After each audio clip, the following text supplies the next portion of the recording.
Today, we will talk about free trade agreements. A free trade agreement is a pact between two or more nations to reduce barriers to imports and exports among them. This policy allows goods and services to be bought and sold across international borders with little or no government tariffs or quotas.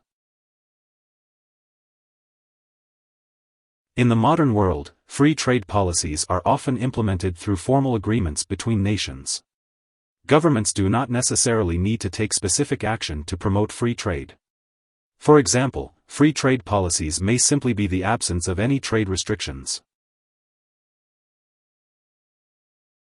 Free trade allows businesses to focus on producing goods that best use their resources, while importing scarce or unavailable goods. This results in faster growth and better consumer access to goods.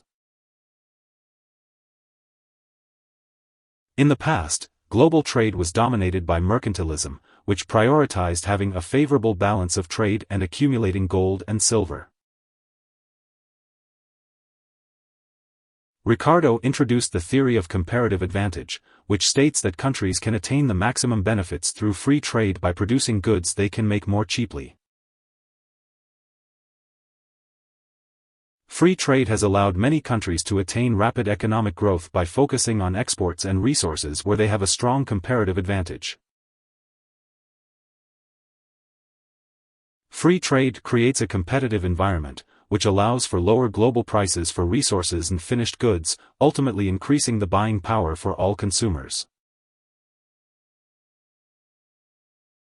When countries open their borders to free trade, domestic industries may be unable to compete with foreign competitors, causing local unemployment.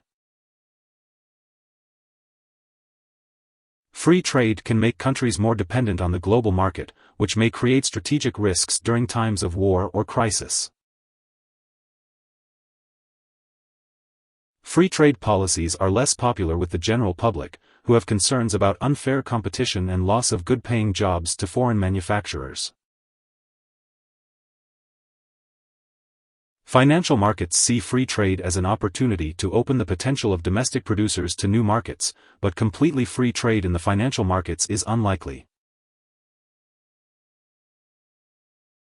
The European Union and US free trade agreements are notable examples of free trade policies in action, although they are not without regulations and oversight.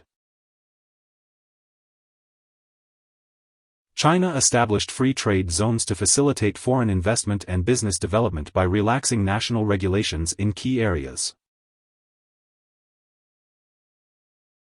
A free trade area is a group of countries that have agreed to mutually lower or eliminate trade barriers for trade within the area, while maintaining protections for trade with countries outside the area. Opponents of free trade argue that foreign competition can cause job loss and harm key industries.